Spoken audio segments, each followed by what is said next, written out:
Hello everyone, a different video today. It's a Premier League preview. Now I usually do this on my own channel. I'll get onto that in a minute. I want to promote my own channel, and get something out of this. But with content thin on the ground in the West Ham world, needing to do videos on this channel, and I'll get more views on here, so it makes sense, doesn't it? Anyway, I've got a Premier League preview coming up, but before we get into it, here's a channel sponsor.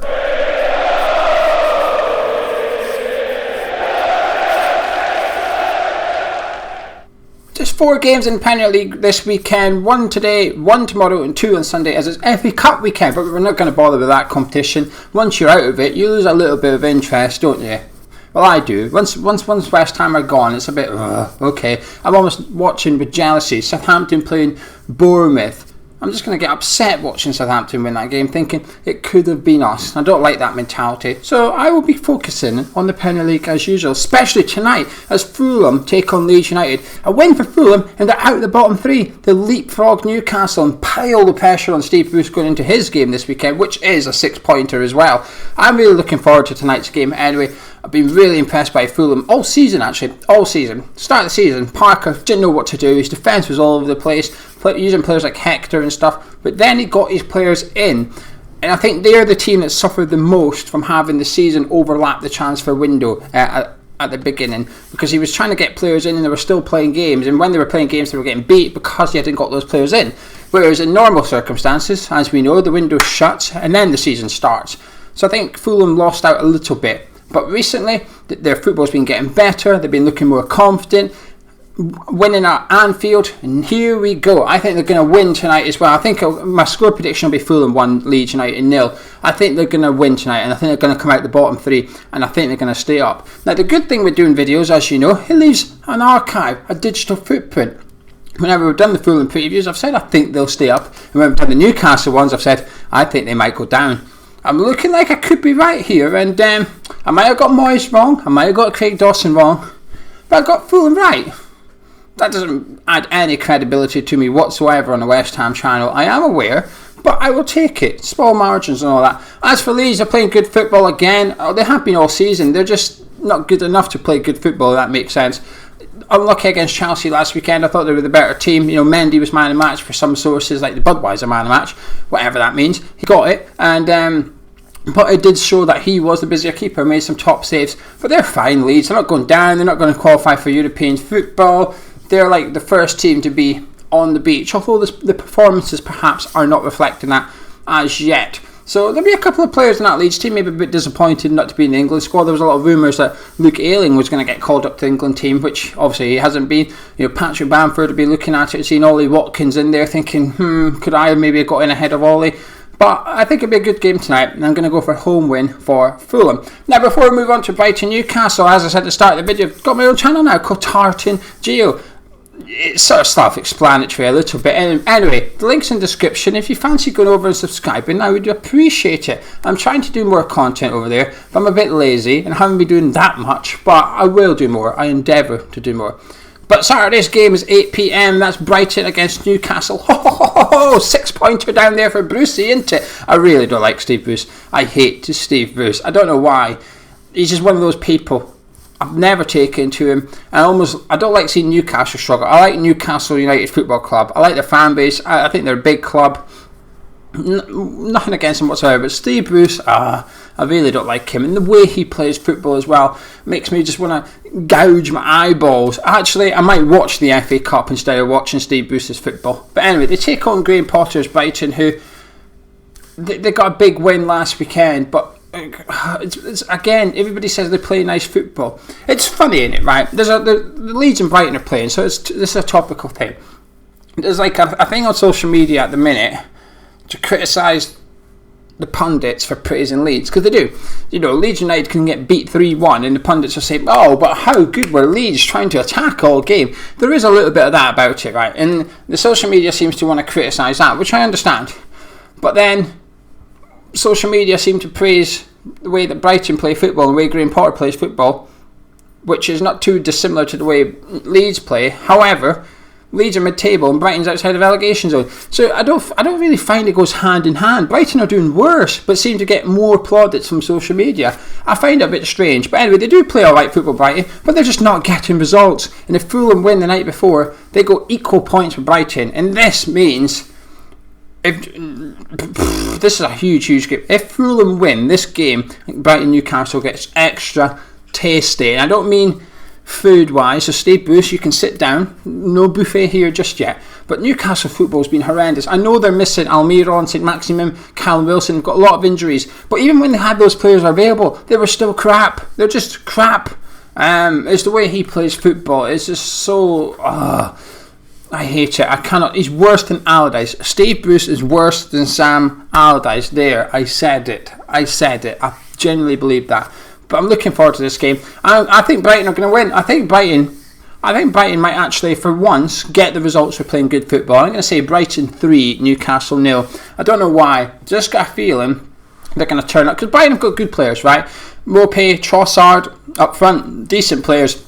They've got one or two sort of rough diamonds up front as well with Connolly, McAllister. I think Bissouma's one a really good centre midfielder. He'd be my replacement for Declan Rice if Declan was to go. I think in the defence they've got some decent players there, like Webster, Dunk, and Ben White, decent players.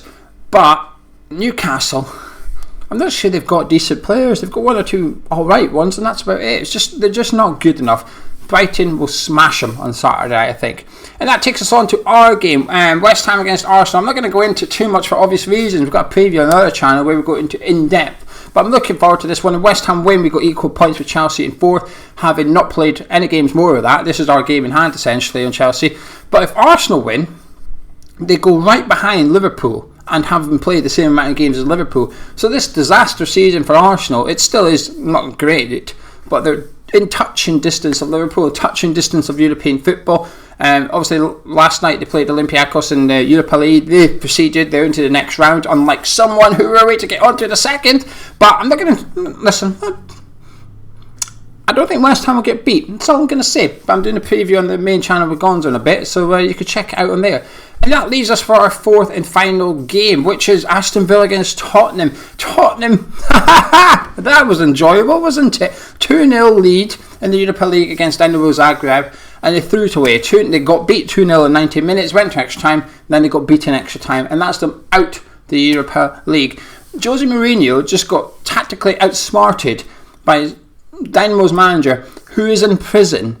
Their manager is in jail. He's serving a 5-year jail sentence, and from his prison cell, he tactically outsmarted Tottenham's manager. The man that was brought in to win trophies short term is out the Europa League by a con. That doesn't sum up Tottenham. I don't know what does, but they'll be out to try and focus on the top four. They've got to get into the Champions League, Tottenham, and Villa, it's funny, this game hinges on one man, Jack Grealish. He might be back. He's in training. And then when John Terry was asked about Jack Grealish being back, because John Terry put up a picture and Jack Grealish was in the background, and someone basically said, is that Jack Grealish back in training and stuff? I think he replied teasing them with the old eyes emoji and stuff like that. So he's hinting that Jack Grealish could be back. He might be back. And I think they'll risk him. There's an international break after this weekend, and Jack Grealish is obviously not in the England team because of his injury. So it makes sense to some extent for Villa to sort of put him in, and if he's then got a 2-week rest after this game, hasn't he? So even if he's only half fit, I think he's got to put him in. Villa have missed him massively. I don't like calling teams a one-man team, but Villa haven't done anything to suggest that they are not a one-man team with Jack Grealish. Simple as that, really. So if he's back, you've got to fancy Villa to pick something up. But if he's not, you can see Tottenham doing what I would call a typical Jose Mourinho performance until last night. But if there's no Grealish, I'll say a narrow Tottenham win. But the morale of that club must be through the floor right now. Joe Hart didn't do anything to help, did he? On social media, Joe Hart posted up a picture with the scoreline in that, with a massive green tick on it. It said, job done. I don't think he understood that they're out the Europa League. You're out, Joe. You didn't go through. You got beat 3-0. You're out the cup. It's been deleted since. But it's probably just his PR manager. It's probably just Joe Hart's PR manager didn't just assume Tottenham were going to go through and had it all prepared in advance and stuff. But it's just not very professional. It's just stupidity. And that sort of sums up Spurs right now. They're just, I don't know how to describe it. Embarrassing? Not really. It's almost like the word Spursy. We all use it as a joke over the last few years because they always bottle it, don't they? They finished third in a 2-horse title race and stuff. But They just done it again last night. Now the thing is, they've got world-class players. They've got, well, I say world-class players. They've got 1 or 2 world-class players. They've got a good team there. Mourinho used to be a good manager. And I got that wrong. I thought he'd do alright at Tottenham. I thought he'd go in and do something short term. He might win something. To be fair, he might. They're still in the Carabao Cup final at the end of April. But I didn't think he'd do this bad. He's been awful. Tottenham have been awful. They're awful. Anyway, what else I normally do on my betting channel?